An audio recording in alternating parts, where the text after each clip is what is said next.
Welcome back and thank you for keeping it Switch TV. With the growth of digital centers across the country and many people adopting digital entrepreneurship, many entities are leading the way to address youth unemployment through digital inclusion.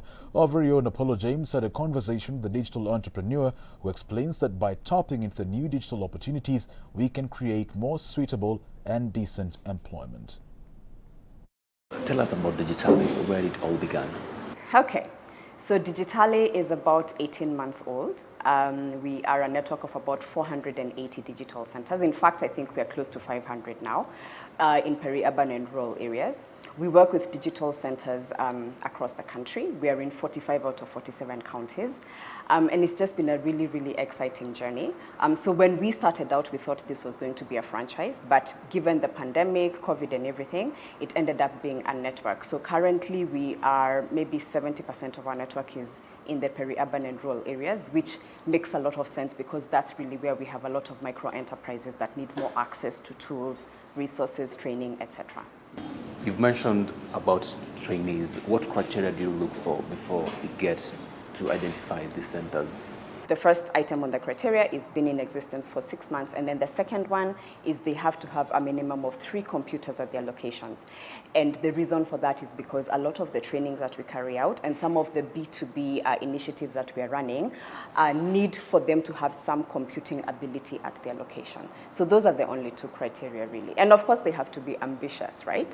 They have to have dreams of wanting to grow. Otherwise, if they join the network, they won't benefit significantly from it if they don't also have a desire to grow their business.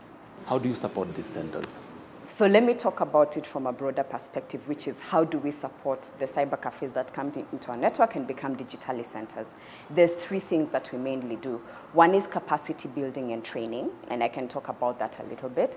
The other one is asset financing, because we discovered that micro entrepreneurs form a pretty significant part of the credit gap. They are underserved by the traditional financial institutions and the commercial lenders.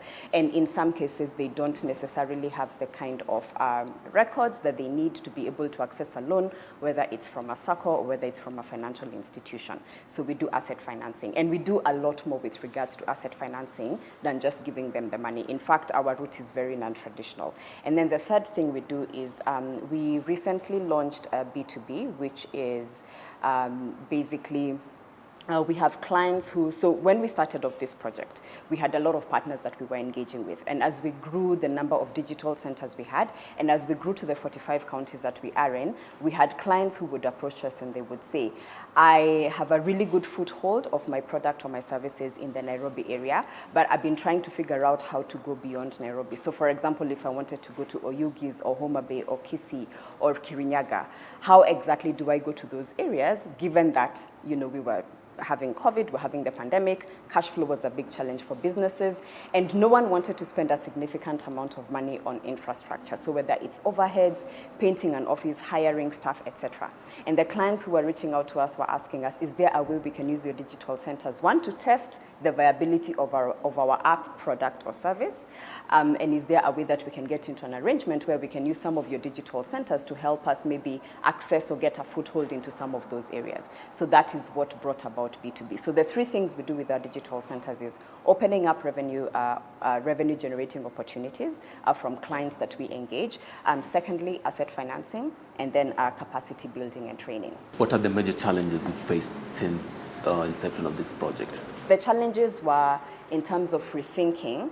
How do we pivot and how do we continue to make the kind of impact we want without going onto the ground, right?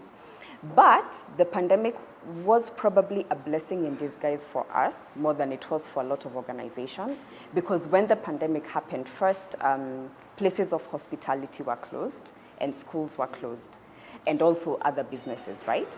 And then people were working from home. Those are significant revenue streams for the digital centers we work with. They serve schools, they do all their NEMIS work, their TPAD, registration, etc., because now everything has moved online.